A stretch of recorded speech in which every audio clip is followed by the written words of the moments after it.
Welcome back to city news. అంగన్వాడీలు చేపట్టిన నిరసనలు 26వ రోజు కొనసాగాయి. పిఎస్ఆర్ అండ్ ఎన్వీఆర్ కాలేజీ ఎదురుగా ఏర్పాటు చేసిన దీక్ష శిబిరంలో ఆయాలు, టీచర్లు, సిఐటియు నాయకులు నిరసన వ్యక్తం చేశారు. అంగన్వాడీల న్యాయమైన కోరికలను, జగన్ పాదయాత్రలో ఇచ్చిన హామీలను నెరవేర్చాలని డిమాండ్ చేశారు. ప్రభుత్వం ఇప్పటికైనా తమ సమస్యలపై స్పందించాలని కోరారు.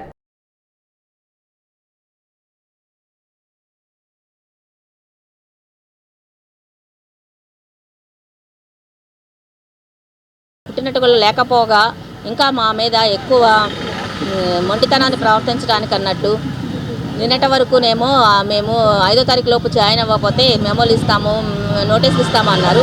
ఈరోజేమో అధికారులని ఎగగొలుపుతున్నారు. సూపర్వైజర్ని, సిడిపి వాళ్ళని, టీచర్ల మీదకి ఎగగొలిపి దుర్భాషలాడి వాళ్ళ చేత తిప్పించి హింసలు పెట్టి విధుల్లోకి జాయిన్ అయ్యేలాగా చేయాలని చూస్తున్నారు. మేము ఎటువంటి నిర్బంధాలకి వాటికి మేము భయపడేది లేదు, ఎటువంటి బెదిరింపులకు కూడా భయపడేది లేదు. మా హక్కులు మేము సాధించుకునేంత వరకు ఈ పోరాటాన్ని కొనసాగిస్తూనే ఉంటాం. మేము ఒక్కళ్ళమే కాదు, మాకు మిగతా సంఘాలు కానీ మిగతా నాయకులు అందరూ మాకు తోడుగా ఉంటున్నారు. అది మాత్రం గుర్తుపెట్టి. అయోధ్య బాలరాముని అక్షింతలు ఇంటింటికి పంపిణీ కార్యక్రమం శుక్రవారం స్థానిక షరాఫ్ బజార్లోని శ్రీ సువచ్చల సమేత పంచముఖాంజనేయ స్వామి ఆలయం నుండి నిర్వహించారు. శ్రీ పంచముఖాంజనేయ స్వామి సంకీర్తన బృందం, సంకీర్తన సేవా సమితి ఆధ్వర్యంలో సభ్యులు బాలరాముని అక్షింతలను ఇంటింటికి అందజేశారు. శ్రీరామ మంత్రాన్ని పఠిస్తూ భక్తులకు అయోధ్య రామ మందిర ఫోటోని, అక్షింతలను పంపిణీ చేశారు. ఈ సందర్భంగా అవుతు శ్రీనివాసరెడ్డి మాట్లాడుతూ ఈ నెల 22వ తేదీన అయోధ్యలో జరిగే శ్రీరామ విగ్రహ ప్రతిష్టను పురస్కరించుకొని భక్తులకు అందచేయడం జరిగిందని, శ్రీరాముని ఆశీస్సులు ప్రజలందరికీ ఉండాలని ఆకాంక్షించారు. అర్చకులు మాట్లాడుతూ ఈ నెల 12వ తేదీన అయోధ్యలో జరిగే శ్రీరామ విగ్రహ ప్రతిష్ట యావత్ భారతదేశం హర్షించదగ్గ సంఘటనని పేర్కొన్నారు. అయోధ్యలోని బాలరాముని పూజాక్షింతలను దేశమంతటా పంచడం సంతోషంగా ఉందని, అందులో భాగంగా పట్టణ షరాఫ్ బజార్ ప్రాంతంలో సంకీర్తన బృందం సేవా సమితి భక్తులకు అక్షింతలను పంపిణీ చేయడం జరుగుతుందని తెలిపారు. కార్యక్రమంలో ఆలయ వ్యవస్థాపక కుటుంబ సభ్యులు శివ, వంశపారపర్యార్చకులు రొంపిచెర్ల శ్రీనివాసమూర్తి, కిరణ్, సురేష్, బృందం అధ్యక్షురాలు మూర్తి అనురాధ, సేవా సమితి బృందం సభ్యులు పాల్గొన్నారు. అయోధ్యలో ఈ నెల 22వ తేదీన జరిగే శ్రీరామచంద్ర స్వామి యొక్క విగ్రహ ప్రతిష్టా మహోత్సవాన్ని పురస్కరించుకుని ఈ రోజున తెనాలిలోని పంచముఖ ఆంజనేయ స్వామి ఆలయ కేంద్రంగా శ్రీ పంచముఖ ఆంజనేయ స్వామి సంకీర్తన బృందం, సంకీర్తన సేవా సభ్యులు బాలరాముని యొక్క అక్షంతల్ని ప్రతి ఇంటికి చేరబెట్టడం జరుగుతుంది. ఈ యొక్క అక్షంతల్ని ప్రతి ఒక్కరూ కూడా వృద్ధి చేసుకుని వారి శిరస్సు మీద వేసుకుని ఫలం పొందాలని ఆశిస్తున్నాము. ఈ 22వ తేదీ జరిగే అయోధ్య రామమందిర విగ్రహ ప్రతిష్టా మహోత్సవంలో ప్రతి ఒక్కరూ భాగస్వాములై రామచంద్ర ఆశీస్సులు పొందారు. స్థానిక నెహ్రూ నికేతన్ పాఠశాల నందు పేరెంటింగ్ మాస్టర్ చెఫ్ కార్యక్రమాన్ని నిర్వహించారు.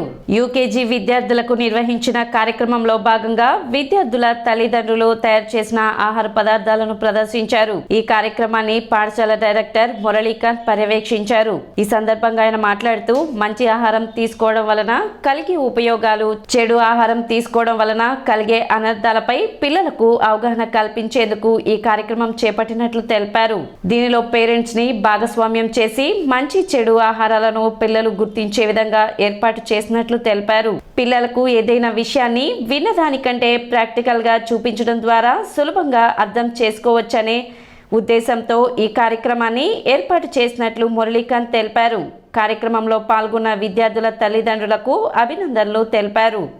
అధ్యాపక, అధ్యాపకేతర సిబ్బంది పాల్గొన్నారు. You all know that Nehru Niketan always believe in doing the activities. So మన పిల్లలకి చెప్పింది కొంతవరకే గుర్తుంటుంది, బట్ వాళ్ళు యాక్టివిటీ కనుక చేస్తే కనుక they can remember it for their life time. So ఈ యాక్టివిటీని జస్ట్ స్టూడెంట్స్ తోటే కాకుండా పేరెంట్స్ని కూడా ఇన్వాల్వ్ చేయాలనే ఉద్దేశంతో ఈరోజు పేరెంట్ మాస్టర్ చెఫ్ అనే ఈ ప్రోగ్రామ్ని క్రియేట్ చేయడం జరిగిందండి. సో ఈ పర్టికులర్ ప్రోగ్రాంలో ఏంటంటే parents has come forward and they come up with different healthy food like ragi idli, grains and proteins, carbohydrates. వీటి గురించి ఎక్స్ప్లెయిన్ చేసేటట్టుగా అలాగే కొన్ని జంక్ ఫుడ్ కూడా డిస్ప్లే చేయడం జరిగింది. సో ఇప్పుడు స్టూడెంట్స్ ఏంటంటే వాళ్ళు వచ్చి they will be identifying which is good and which is bad, ఏది మంచి ఫుడ్, ఏది తినాలి, ఏది తినకూడదు అనేది వాళ్ళు ఎక్స్ప్లెయిన్ చేయగలరు. నెహ్రూ నికేతన్ ఎండి సార్కి చాలా థ్యాంక్స్ అండి, ఇలాంటి కార్యక్రమం ఒకటి పెట్టినందుకు. మా పేరెంట్స్కి కూడా ఎంకరేజ్మెంట్గా ఉంది. లైక్ మాకు కూడా ఇలాంటి ఐటమ్స్ ఉన్నాయి, హెల్దీలో కూడా పిల్లలకి ఇలా స్నాక్స్ పెట్టచ్చు అనే ఐడియా కూడా ఉంది నిజానికి. ఇక్కడ డిఫరెంట్ టైప్స్ ఆఫ్ థింగ్స్ చూస్తుంటే నేను కూడా మిల్లెట్ సూప్ చేశాను and healthy. Nehru Niketan school వాళ్ళు ఇలా ప్రోగ్రామ్ కండక్ట్ చేయడం మా పేరెంట్స్ అందరికి కూడా చాలా హ్యాపీగా ఉంది. దీంతో పిల్లలతో మేము మింగిల్ అయ్యి వాళ్ళకి ఇష్టమైన ఫుడ్, ఇలా అన్న హెల్దీ ఫుడ్, జంక్ ఫుడ్ తినకుండా హ్యాపీగా వాళ్ళు కలర్ఫుల్గా ఉండడం, పార్టిసిపేట్ చేయడం, ఇదంతా కూడా మా అందరికీ చాలా హ్యాపీగా ఉంది. ఈ ఆపర్చునిటీ ఇచ్చినందుకు నెహ్రూ నికేతన్ మేనేజ్మెంట్ అందరికీ కూడా చాలా థ్యాంక్స్. ఎమ్మెల్యే అన్నాబతిని శివకుమార్ ఆధ్వర్యంలో జనవరి 6వ తేదీ నుండి 12వ తేదీ వరకు శ్రీ వాసవి కన్యకా పరమేశ్వరి దేవస్థానంలో శ్రీ చండీ సహిత హనుమదీశ్వర మహాయజ్ఞం నిర్వహిస్తున్నారు. ఈ క్రమంలో శివకుమార్, పుష్ప దంపతులు గాడిబావి సెంటర్లోని రామాలయంలో ప్రత్యేక పూజలు చేసి హనుమాన్ శోభాయాత్రను వైభవంగా ప్రారంభించి మహాయజ్ఞ కార్యక్రమానికి నాంది పలికారు. ఈ సందర్భంగా ప్రత్యేక రథంపై ఊరేగింపుగా బయలుదేరి వాసవి అమ్మవారి దేవస్థానానికి చేరుకున్నారు. కార్యక్రమంలో చైర్పర్సన్ తాడిబేని రాధిక తదితరులు పాల్గొన్నారు.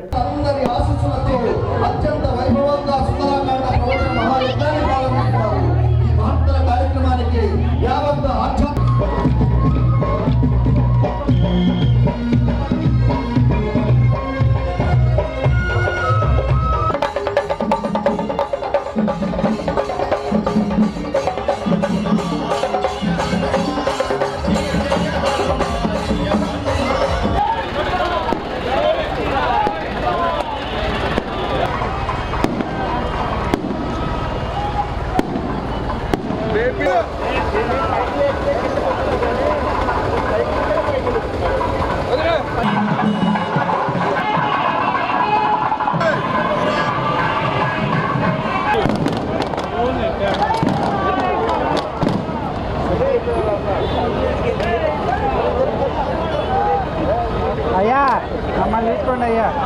జై శ్రీరామ్.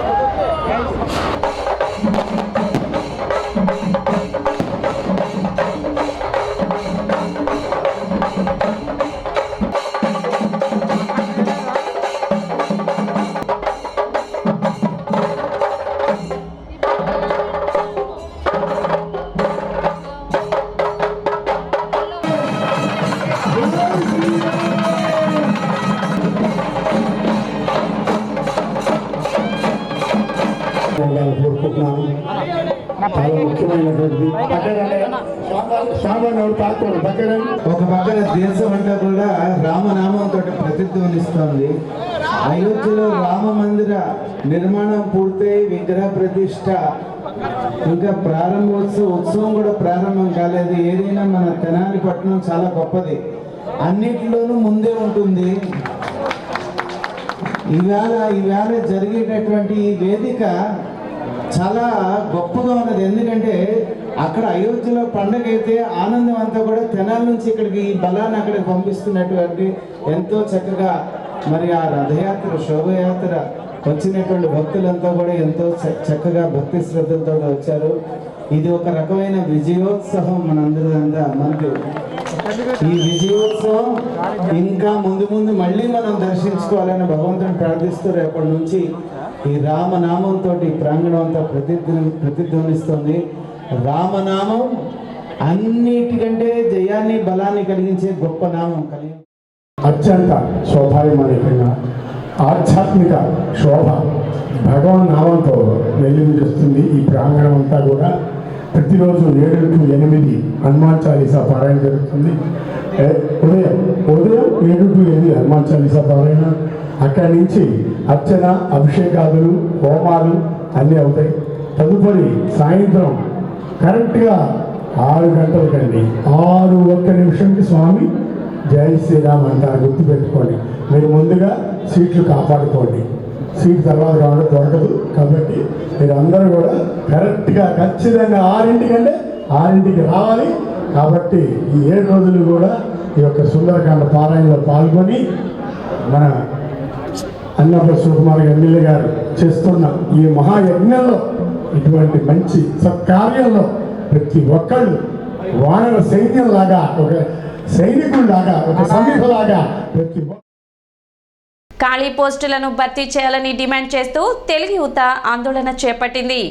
జగన్ యువతకు చెప్పేవి అని నీటి మూటలే అని నీటి మూటలతో నిరసన వ్యక్తం చేశారు. తెలుగు యువత అధ్యక్షుడు రావిపాటి సాయి ఆధ్వర్యంలో జరిగిన ధర్నాలో యువత పెద్ద సంఖ్యలో పాల్గొని నిరసన తెలిపారు.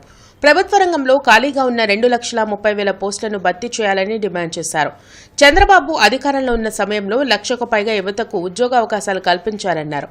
జగన్ యువతకు ఉద్యోగాలు కల్పిస్తామనే మాటలు నీటి మూటలుగా మిగిలాయన్నారు. ఉద్యోగాల నోటిఫికేషన్ విడుదల చేయకపోవడం వల్ల 21,000 మంది నిరుద్యోగులు ఆత్మహత్యలకు పాల్పడ్డారన్నారు. వైసీపీ ప్రభుత్వం వెంటనే స్పందించి ఉద్యోగాల నోటిఫికేషన్ విడుదల చేయాలని డిమాండ్ చేశారు. సాక్షాత్ వైసీపీ పార్టీ సంబంధించిన దివంగత నేత ఏదైతే గౌతమ్ రెడ్డి గారు చెప్పారు అసెంబ్లీ సాక్షిగా, గత ప్రభుత్వ హయాంలో చంద్రబాబు నాయుడు గారు 5.7 లక్షల ఉద్యోగ ఉపాధి అవకాశాలు కల్పించారు. అట్లాగే ఈ గడచిన 4.5 ఏళ్ల కాలంలో మత్తుకు బానిసలే కానివ్వండి, ఉద్యోగాలు లేక కానివ్వండి, 21,000 మంది ఆత్మహత్యలు చేస్తున్నారు ఆంధ్రప్రదేశ్లో అని చెప్పి కేంద్ర మంత్రి గారు స్వయాన పార్లమెంట్లో చెప్పినప్పటికీ ఇవన్నీ బుకాయింపులు చేస్తూ ఈరోజు నిరుద్యోగులు పక్కన ఉద్యోగాలు లేక చచ్చిపోతున్నారు. గంజాయికి మత్తుకి బానిసలైపోయి ఆంధ్రప్రదేశ్లో 10,000 ఎకరాల్లో గంజాయి పంట నాశనం చేసామని సాక్షాత్ డీజీపీ గారు చెప్పారు. అంటే ఈరోజు ఆంధ్రప్రదేశ్లో గంజాయికి, కొక్కైలకి, హరేళ్ళకి, మత్తు మాదక ద్రవ్యాలకి కేర్ ఆఫ్ అడ్రస్గా మార్చారు ఈ ముఖ్యమంత్రి గారు. మేము చెప్తున్నాం, మీరు ఇచ్చిన హామీలన్నీ నీటి మూటలే. ఈరోజు స్థిరాస్తి హక్కు చట్టం వరమా శాపమా అనే అంశంపై రౌండ్ టేబుల్ సమావేశం బ్రాడీపేటలో జరిగింది. రాజ్యాంగ చర్చా వేదిక ఆధ్వర్యంలో జరిగిన సమావేశంలో స్థిరాస్తి హక్కు చట్టం వరమా శాపమా అనే అంశంపై చర్చించారు. రౌండ్ టేబుల్ సమావేశంలో హైకోర్టు సీనియర్ న్యాయవాది ఎంవి రాజారాం పాల్గొని స్థిరాస్తి చట్టంపై లాభనష్టాలను వివరించారు. కార్యక్రమంలో సంస్థ అధ్యక్ష కార్యదర్శులు నడింపల్లి గురుదత్, అవధానుల హరి, డాక్టర్ టి సేవాకుమార్ తదితరులు పాల్గొన్నారు. Sir, 100 rupees. Sir, children less, sir. You are also okay 1 rupee. How many 1 rupees per day is recovering? How many 1 rupees? If you calculate, it goes to crores. Even supermarkets, 50 paisa if you leave it, it goes to crores. Thanks to digital system, by virtue of digital system, 36 paisa we are paying. 76 paisa is charging 1 rupee earlier, otherwise 1 rupee. There are earning crores of rupees. That's the actually calculation which we have done it.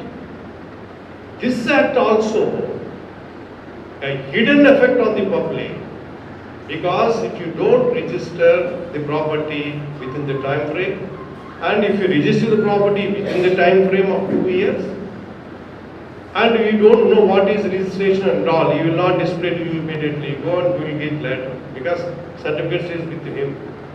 City news ముగించే ముందు ముఖ్యాంశాలు మరోసారి.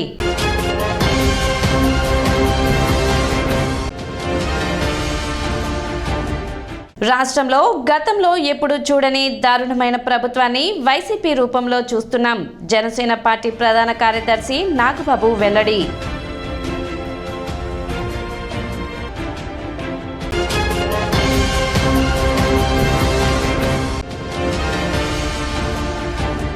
BC సంఘ నాయకులను నియంత్రించడం ఏ party తరం కాదు. BC సంక్షేమ సంఘం రాష్ట్ర అధ్యక్షులు కేసన శంకర్రావు వెల్లడి.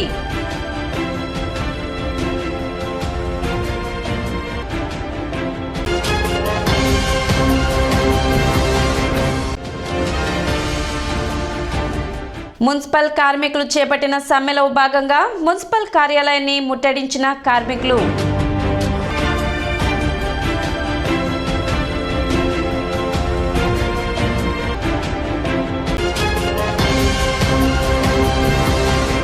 సిటీ న్యూస్ ఇంతటితో సమాప్తం. నమస్కారం.